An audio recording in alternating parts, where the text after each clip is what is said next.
more information regarding the same, I would like to invite Dr. Sujith S R. So I would request everybody, let's give him an energetic applause. Zordar Talia, come on, for Dr. Sujith S R, who's going to cover the topic, aging is not natural, it's a disease. Thank you. A very good afternoon to all. I'm so thankful for your own presence here, absolutely. I'm so thankful to you. Let me try to deliver the best out of it the gods have given to us. I don't know about the numbers, however it is, but you can promise, I can promise from my own side is that I'll try to do the best presentation here. So there is nothing like magic bullet in our life for any disease, as some doctors may be presenting here, and a senior doctor who I respect a lot is also here, so that's why I'm a bit tensed off, So anyway, so let's start it. So first slide I always give to my teacher who taught me what is functional medicine, what is nutritional medicine. When I just passed out after the medicine and I was nothing there, I was not even knowing to consult a patient. At that time, a doctor called me. His name is Dr. Sri Kumar. He was a very fantastic person who taught me for around 10 years of functional medicine and exposed to me almost all the parts, especially from Australia, America. We are trained so beautifully. So if anything from my side is a mistake of my perseverance, and anything which is positive is the glad and the flourishing thing my guru had given to me. And to my mentor, actually the mentor is who is sitting here. One is Dr. Alok Chopra and his colleague Dr. Sanjay Sachdeva. These two persons is my mentor, who is now showing me that, oh Sujit, the future of functional medicine past 10 years, or next going to be the 10 years, is what is going to be here. So when we started our life, even when the sperm started to meet to the ovum, when the sperm started to meet the ovum, the moment itself, there was something which was working on us. That's nothing but energy. So energy started from the day which the sperm starts to meet the ovum, and when it started from the embryo onwards. So from the embryo onwards, it's only the energy which is keeping us alive. And its embryo started to develop intrauterine. And for that, the embryo to develop, the only thing which was needed was nothing but the glucose, the oxygen, and some micronutrients. So the glucose, the oxygen, and the micronutrients made us to grow. Repeating the statement, it was glucose, oxygen, and the micronutrients. This made the embryo to grow. When it goes outside the uterus, when it comes out of the mother, then again, oxygen, glucose, and micronutrients. So these were us which makes us energetic and living. So if there is a disturbance, it happens in the life. So there should be two aspects for the correction. One is to preserve the energy and restore the energy. That means you have to first of all look at whatever I'm going to talk on energy, you have to look in a scientific aspect of ATP also. Not looking at spiritual energy. I'm not a philosophic person. I respect all that you with those people, but when I talk on energy, you have to consider ATP. Glucose utilized to ATP is what is energy is. Remaining other things, okay. But experimentally and scientifically, when I talk on energy, it's ATP. You got what I'm saying for? Yes. Is it okay? Okay. So when we are preserving the energy, so when we can preserve the energy inside a cell, so if a cell is there and we are preserving the energy, that's the first treatment. And then if that energy is taken off and when we restore the energy, that's another second part of the treatment. So this is the basic part of the treatment is, you know who invented vitamin C, right? Who invented it? Linus Pauling? I think so. No, it's Sen-Georgi. Linus Pauling was not the person who invented the vitamin C. Sen-Georgi, who is I think he is actually one of the Nobel Prize winner. He's invented the vitamin C, but he got the Nobel Prize not for getting the vitamin C invention. He got the Nobel Prize for ATP production for muscle contraction. That means when we are lifting something in the body, or when we are taking a muscle to contract, he said that there should be ATP. When we die, what happens, yeah? When a person dies, what happens? How can we say when we die, what happens? When a person dies, after some time, the body becomes stiff. What we call for this process for? Rigor mortis. Give a good clap to him at least, so that we cannot get in sleep, right? So when a person dies, it goes to a rigor mortis and gets complete constriction or contraction to the muscles. And what Zen Georgi had done is that he chopped a little bit of muscle tissues from the dead body and put it. Don't worry, we are medically talking. She's shrinking her face so bad. Don't worry. We cut a little bit of muscle tissues from the dead body and we re-inoculate to a solution which is rich in ATP, which is ultimately glucose, and we could see that the muscle gets relaxed. So in a constriction form of life and a relaxed form of life, we want energy. So some people are saying, I'm just sitting simply, I'm relaxed. But for that process also, there should be something called as ATP. So the two popular ways of fatigue or aging from these too many days which we're talking on is that when there should be aging or when there is aging happening, you please consider the two functional methods which are working on is that the cell's energy, I already told, the cell's energy is used up.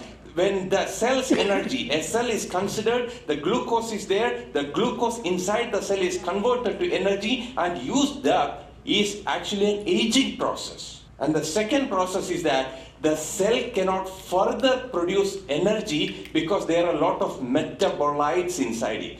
For example, lactic acid. So when a cell is actually having sufficient energy, not sufficient reserved energy to be utilized, and there are some other metabolites which is restricting the metabolism, then that is a process of aging. This is what I said already. Some people are saying that sugar is very dangerous. Sugar causes diabetes, sugar causes Alzheimer's, sugar causes what all those naughty diseases. Everything comes under this sugar. I'm actually a bit confused whether I can say this word or recordically because whether sugar was invented by a Pakistani or not, I'm a bit proud of that. Because so much disturbance is happening to the sugar. What is sugar actually? I'm not talking about the white sugar or brown sugar, I'm talking about glucose. Without glucose, how can we produce the energy for? So the researchers are going in such a myopic way. This is what I'm saying of. It's going in such a myopic way that we are so much reluctant to the use of sugar right now. It's actually, I'm saying is that it is not the sugar. If you look at the brain, the preferred fuel source of brain is nothing but the sugar. It wants continuously sugar for their utilization. The number one thing the brain needs for their energy is nothing but sugar. But we are aware of, we are afraid of sugar. Oh my God. Sugar is going to give diabetes, it's going to give Alzheimer's. It's actually the question should be, and the doctor's purview should utilize is that whether I can utilize the sugar or not. N number of patients ask to me, Sujith, why are you saying to avoid of sugar? I was also in such a position before, I think when we meet 3 years before also, we were in the same scenario. Come on, take off the sugar, take off this rice, take off the juice. Is it the problem with the sugar or is it the problem that sugar cannot be utilized by the body? There was a session which was happening in the second day, last hour, that they said that a healthy body can utilize the sugar. Then what about the bad body? Where will the energy come from? Don't we want the energy for? So the goal should be actually is to take utilization of the sugar. It's not to take away the sugar. We have to maximum utilize the cells in such a way that our sugar is metabolized. What the doctors are saying is excellent, because if the sugar cannot be metabolized, sugar cannot be converted to energy, it is the problem, it creates a chaos when we again take the sugar. So the problem is not with the sugar, the problem is with us, whether the sugar can be got inside the cell and then it can be converted to energy. If not, that is the problem to be solved off. Repeating the statement, the problem to be solved off is not to get away from the sugar, the problem is to utilize the sugar and to make the glucose inside the sugar. But there are some damaging sugars also. The sugar is nothing but the name of the carbohydrate. One of the name of the carbohydrate is nothing but the sugar. There are a lot of different types of carbohydrates. Monosaccharides, disaccharides, which comes under honey, fructose, maltose, something like that. This comes under monosaccharides and disaccharides. But there are some long chain carbohydrates. Long chain carbohydrates, what are they? Starch, rice, wheat, etc. Now you and me will be having a debate, because when you take long chain of carbohydrates, it goes into a long chain, It takes a long time to get processed. And at that time, if you don't have a good bacteria in your gut, this will create the problem. That's what I'm saying. If you take a simple sugar, simple glucose, simple honey, simple things, no. The real problem comes when you have a long chain of carbohydrate and it slowly goes to the gut. And if the gut has a lot of bacteria, then they produce a bloody thing which is called as endotoxins or lipopolysaccharides. This endotoxin is creating diabetes. This endotoxin is creating the heart disease. It's not directly the sugar. So energy and aging is nothing but energy is the prior to any information, and whenever as you age there should be sufficient energy. If the energy is lacking, the aging is faster. If you ask a simple phenomena of what can be the best ideal source of energy, again the debate is going to happen. It's actually glucose plus short or medium chain fatty acids, milk, lactose. And the third one is ketones of coconut oil. So many people are talking of coconut. This is what is actually the best ideal sources. Unfortunately, I agree with it, I underline with it. Unfortunately, the high-grain fed milk has long opposite side of the milk. So it's not again the problem with the milk, it's a problem with the farmer, which the owner who is doing this product, Arjun Sharma, right? He said very correctly is that it's a problem with the farmers and manipulations happening with the pharmaceutical industry. He is actually creating the problem of wrong food. It's not the problem with the food. It is actually the manufacturers, it is actually the farmers who are creating and manipulating things which really disturbs the output of the products. Otherwise, if you're taking as a short or medium fatty acids, milk plus glucose plus a ketones with coconut oil is the best ideal source of energy. So usually what we see is that today afternoon also we had a meeting on that. If the cells, the structure which we have learned in a school by a big circle and a nucleus inside saying that this is the cell is not the way the cells are working, my dear friends. Actually the cell, how it works is if you tie a stone in a thread and if you start to create a, what is this process called as? Vortex. Yeah, if you rotate it continuously, how you create a circle? You understand what I'm saying? You tie a rope in a stone and you try to rotate it continuously, you see a circle. Similarly, the cell is always in a momentum and it's creating a circular effect, and when you finish or when you slow down the spinning, it breaks down. Like that, if your cell is to be active and it should be always young, there should be abundant amount of energy produced inside the mitochondria and create ATP abundantly with the help of glucose. Nowhere else. If your glucose goes inside the cell and it's creating massive amount of energy, it always spins. You are younger. But once the energy goes down, it comes to a collapse situation, and there is actually where the water enters the cell. This is dangerous. Edema, cellulitis, a lot of things happens when the water goes inside the cell. How can water go inside the cell? Usually cells are not actually water attractive. It is hydrophobic. But sometimes it goes to be a situation hydrophilic when there is no sufficient energy production inside the cell. When there is not sufficient production inside the cell, water rushes and the cells get damaged. So what is the reason? Lack of energy production. Why the lack of energy production? This is what I am going to say to you is that if the energy has to be produced inside the cell, the oxygen should combine with glucose and there should be carbon dioxide and water. What is carbohydrate? Carbohydrate is a combination of carbon dioxide plus water. Do you agree with that? So if there should be carbon dioxide and water as an output, there should be oxygen coming inside. Oxygen should be produced sufficiently and then it combines with glucose, and carbon dioxide has to produce as after effect of the carbon dioxide production, then only oxygen can be taken inside from the hemoglobin. You agree what I'm saying?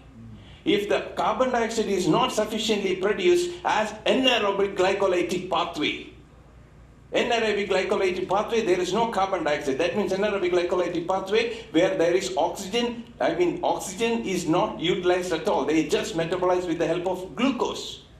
then what happens? In anaerobic glycolytic pathway, there will not be carbon dioxide produced, there will be massive amount of oxygen, there will not be carbon dioxide, there will be lactic acid, there will not be sufficient carbon dioxide inside the cell, and there will not be exchange of carbon dioxide from the oxygen and hemoglobin effect.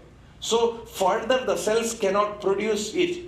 So if there should be a sufficient amount of energy produced, there should be carbon dioxide. There should not only be oxygen. So the role of carbon dioxide is to switch on the Krebs cycle. So the Krebs cycle, which is the energy production, massively happens. If you switch it on, there should be carbon dioxide.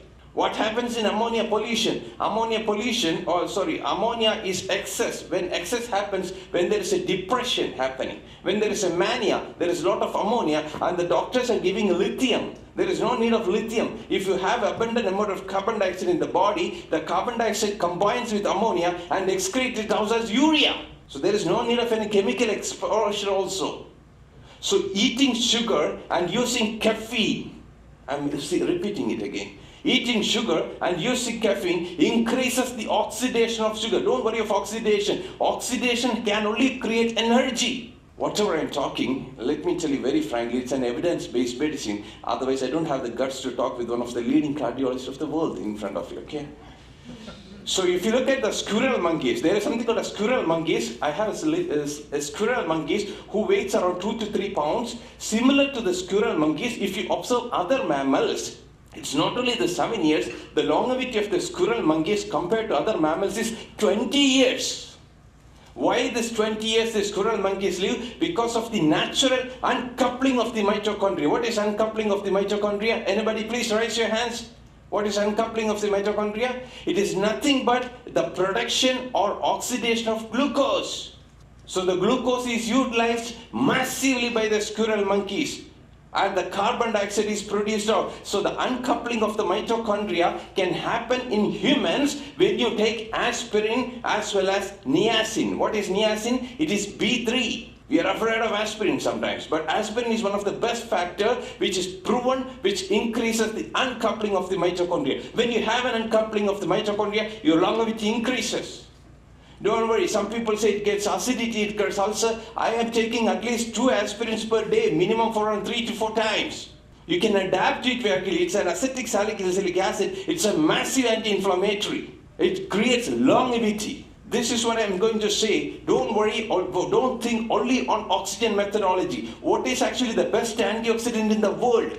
It is not vitamin C, it is not resveratrol, it is not vitamin E, it is carbon dioxide. The massive antioxidant in the world is actually carbon dioxide. Carbon dioxide is fused, it is absorbed by the bonds.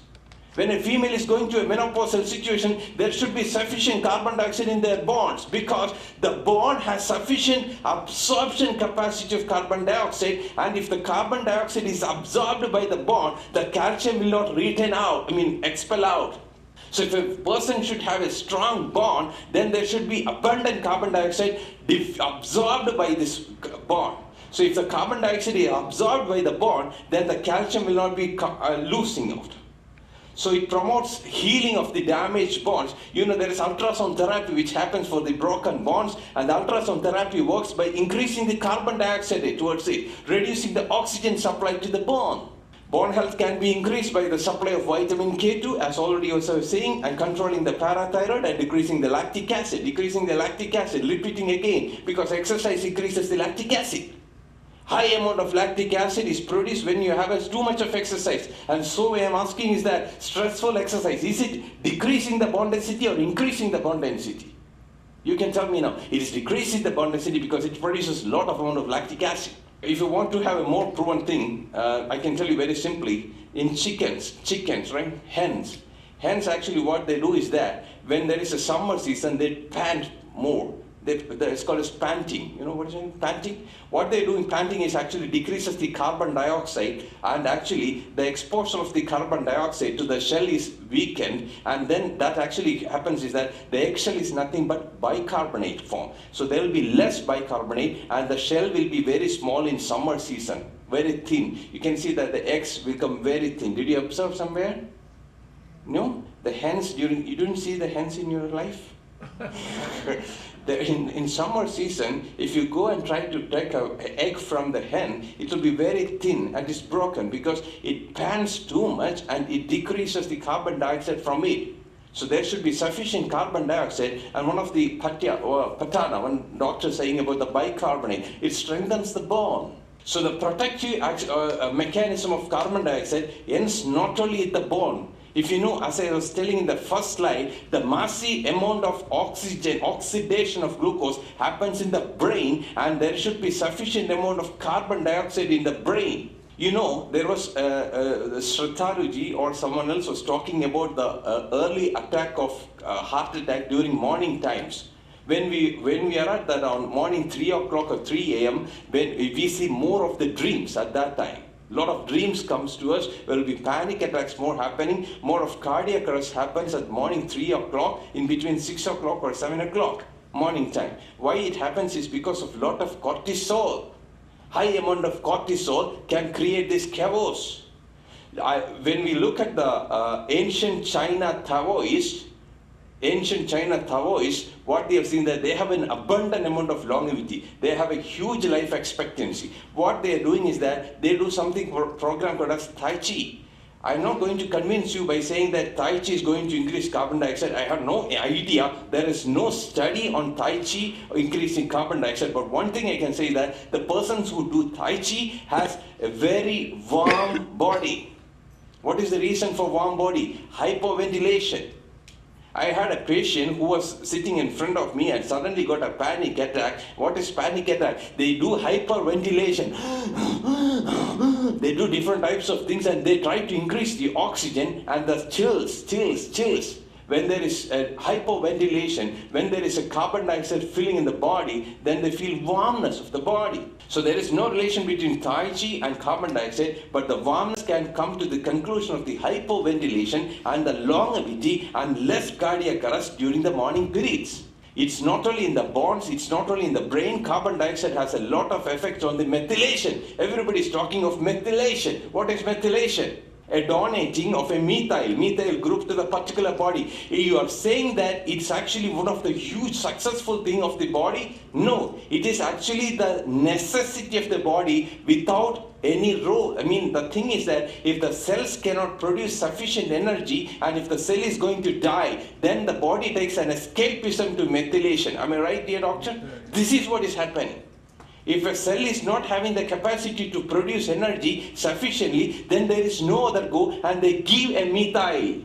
That is methylation. And methylation is actually creating positive things and negative things. If we have a sufficient carbon dioxide in the body, there is a demethylase enzyme activated by the carbon dioxide and it avoids the unnecessary methylation in the body. So this is what I'm saying. What is the solution for it? Is actually back breathing. You cannot go for a doctor and say, come on, prescribe some carbon dioxide for me. Doctors cannot prescribe it. You cannot inhale it at all. The best thing is to do 2 times back breathing. Back breathing increases the amount of carbon dioxide in the body. What is actually the Bohr effect? You know something called as Bohr effect? You heard about the Bohr effect? Yes. The thing is that, let me tell you very frankly and conclude it off. The thing is that when the glucose is coming to the cell, glucose has to combine with oxygen and produce energy and carbon dioxide. When the glucose enters the cell, it has to combine with oxygen. Glucose plus oxygen produce energy plus carbon dioxide. This carbon dioxide should be produced. Otherwise, hemoglobin, which carries oxygen, cannot have a counteraction with it. So if your cells don't have carbon dioxide, oxygen cannot be exchanged. But if you have the carbon dioxide inside the cell, the hemoglobin puts the puts the oxygen inside the cell. The oxygen is taken by the glucose, energy is produced, carbon dioxide is formed, carbon dioxide it's a cycle. This is what is Bohr effect. So if you do something like long stripe of stress and long type of activities like keto, then this will not be happening. Cholesterol, as I was telling, is that it's most of the intelligent part of the body, and most of the people misunderstand it as actually a cardiac disorder is actually caused by cholesterol. I think the last 2 days you would have been convinced that it's not the cholesterol which is creating the problem. It's a myth, a lot of things, but one thing I want to say is that use of polyunsaturated fatty acids is too much in our body, which is creating a damage to us. If the cholesterol is not the problem, there are a lot of other factors which causes the cardiac disorders, especially if you use a lot of vegetable oils. I'm not talking about the coconut oil or ghee or butter. I'm talking about the vegetable oil, which has a lot of unsaturated fatty acids. These unsaturated fatty acids is not good for us, which create cardiac risk too much. So even actually if you look at the preparation of the food also, you may be seeing that there are something like poached salmon. You know, there's poached salmon which you cook for so long because the amino acids, I mean the fat in the body, it's not the amino acid, the fat in the salmon, if it is oxidized, if it's cooking for so long, it produces a chemical called as acrolein. So it is worse than eating a red meat. So the stress should be given for not taking too much of unsaturated fatty acids. That means saturate means it's covered completely. It's not easy to get oxidized. But if you look at unsaturated fatty acids, anyone can go and attack very easily. It's very easy. It's not saturated. It's not close. It's like you have a lot of it's a lot of gaps in your wall. The protective wall is full of holes and all. Anyone can invade us and attack us. It's similar to that. But unfortunately, the people, especially the FDA, sometimes an American Heart Association and all, was massively promoting these oils, and that from 1950s. This problem was faced by most of the cardiologists who were really knowing the cause of what is heart attack. And actually the thing is that, let me tell you very frankly, cholesterol is to be converted to lot of steroid hormones, especially for males and females. Yesterday we were talking about testosterone, progesterone, thyroid, what are the hormones to be converted? Everything comes from cholesterol. So where the cholesterol comes from? Where does the cholesterol come from? 80% from the body. Yes, it's produced from the carbohydrate. The carbohydrate is converted to cholesterol with around 64 steps. And the statin is trying to stop one of the step of the production of converting carbohydrate to cholesterol. But the cholesterol is very important to convert to a lot of other hormones. Especially very young people, massive amount of cholesterol to hormone is produced. You have cholesterol, hormones, cholesterol, hormones, cholesterol, hormones. But as the age progresses, cholesterol, hormones, cholesterol, hormones. It's very slowly happening. Why it is so? Cholesterol has any antagonistic with the aging? Actually, the thing is, again, the body is trying to convert cholesterol to some of the normal neurosteroids, like retinoids, to protect the brain, to protect the eye. The cholesterol is converted to some other forms of it. So this is what I'm saying. So adequate cholesterol influences the longevity, especially after 50s. If you don't have sufficient cholesterol, your longevity goes down. So increasing the lifespan to 175 years. There is something called, as I'll come to you, roundworm C worms. There are some roundworm C worms. What is the speciality of the roundworm C elegans is that the human being could identify all the genes of the roundworms, C elegans type. All the gene was completely diagnosed and separatedly known by the human being, and what they had done is that they took one gene out of it and replaced another gene to round C worm. That gene which was implemented was actually the gene to produce cholesterol. And you believe me, the extension of that was 131%. So if someone in this room, we are taking one gene and inoculating with a gene which can produce massive cholesterol, your age will be 175 years. Here we are talking of statin and trying to control the cholesterol. Do you feel funny on that? So that's what I'm saying, the drug cult is really important. Another factor is the protein. Shall I take some time to hear? If they permit, yeah. So that there is a protein. A lot of debates are happening on veg protein, non-veg protein. I'm not going to that, but I'm talking of animal proteins here. Usually the consumption of animal protein creates a lot of stress if and only if you are taking some part of the amino acids. I mean, protein, what are amino acids? The basic form of proteins, right? So there are some non-doctors here, that's what I'm explaining. The protein is divided to simple forms of amino acids. So amino acids combine together and become protein. There are some positive amino acids and negative amino acids. I'm so sorry to use positive and negative like black and white. Black is good, white is good, positive is good, negative is good. But for your understanding of creating an expression on the speaking, we do these bloody things. Both are good, dear. But the thing is, there are some amino acids which negatively affects us. For example, cysteine and tryptophan. So when you're taking amino acid, especially the vegetarian animal amino acids or protein, there are a lot of huge chances for you to conceive these two amino acids like tryptophan and cysteine. Increases the aging process. When in your diet there is a lot of tryptophan and cysteine, any non-veg diet you take, there is tryptophan and cysteine. And nowadays, we are massively taking tryptophan and cysteine because the glycine, which is the protective amino acid, is not inside our diet. Nowadays, we are only taking muscles of the animals. This is the factories. Organ consumption or cartilage consumption or bone consumption, especially Dr. Alok always used to recommend the people bone broth. I'll tell, beyond the probiotic effect of the bone broth, the glycine is the most important factor. Glycine protects us like amazingly. And the next slide may make you string again. Gelatin has actually the biggest amount of glycine. And so many people yesterday was asking that, you have gelatin? I don't know what's gelatin creating a problem. If a person is having non-alcoholic cirrhosis, give the person gelatin, within 25 days you will feel the recovery.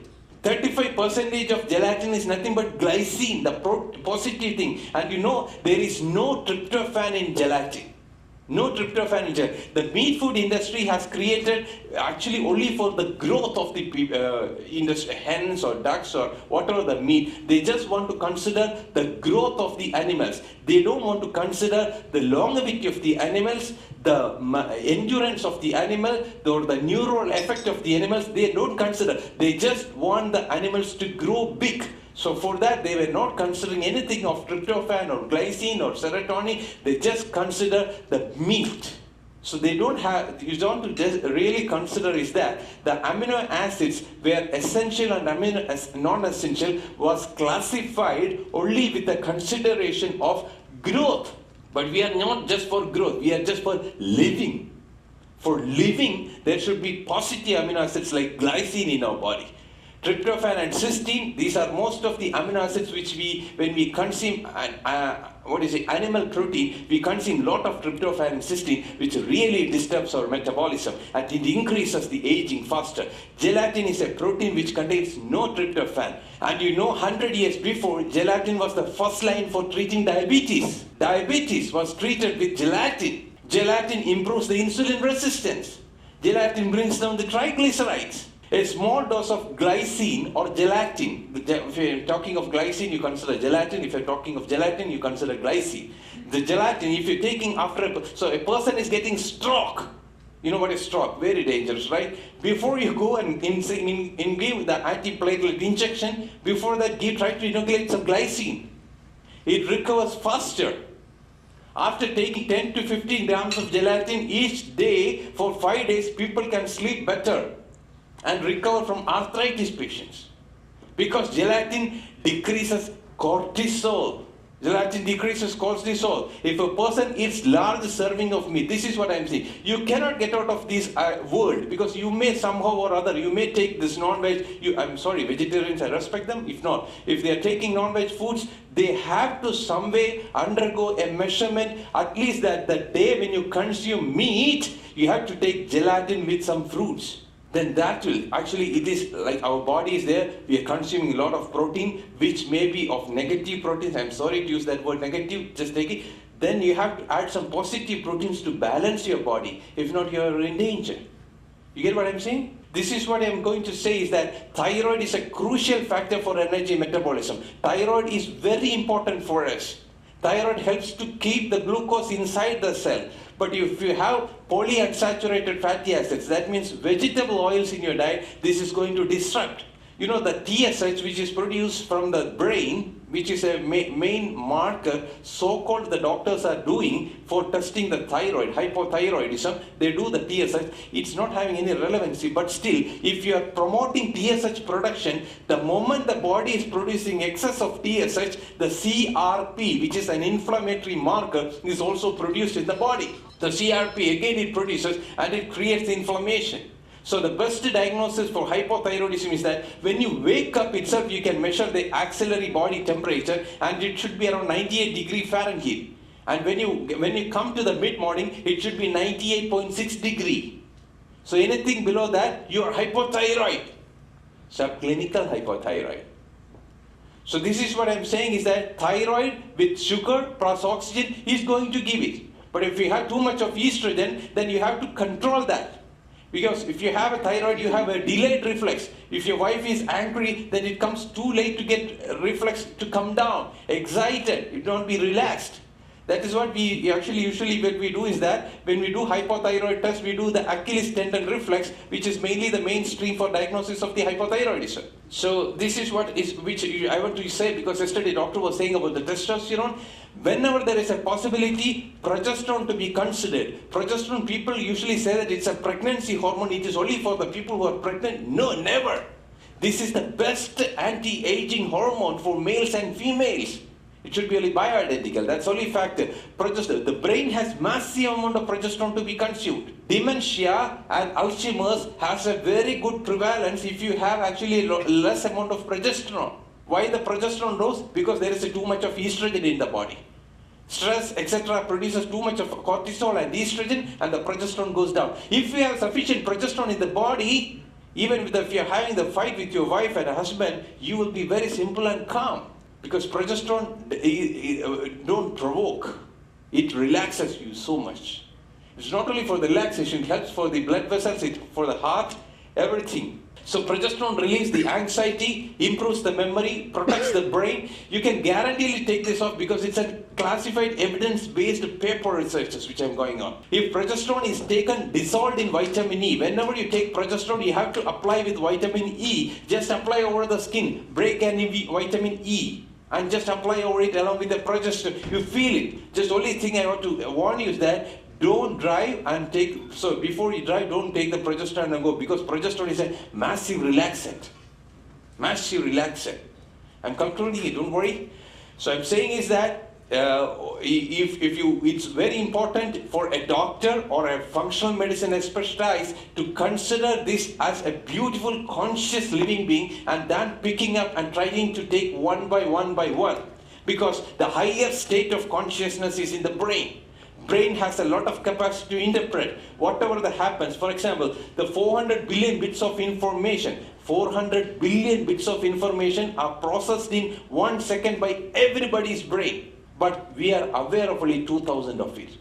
But still the brain is working. The programs are coming. 7 billions of people, 7 billions of people, if we work for 1,000 years, we can identify a day's creation. If you want to identify a day's creation, 7 billions of people have to spend 1,000 years. That is the beauty of this creation. That creation you are trying to put with a cholesterol lowering drug, a sugar lowering drug, and a thyroid lowering, something like that. That's not the reality. We take it in a beautiful consciousness, and what all you incorporate the last 2 days, you make it in an effort. You make it in an effort, and you productively byproduct it. Enhance your thyroid activities. You can create your own gurus. You can be the super consciousness of yourself. That is what we win over it, and that is the real life. After 100 years, let me tell you, after 100 years, there will be conferences.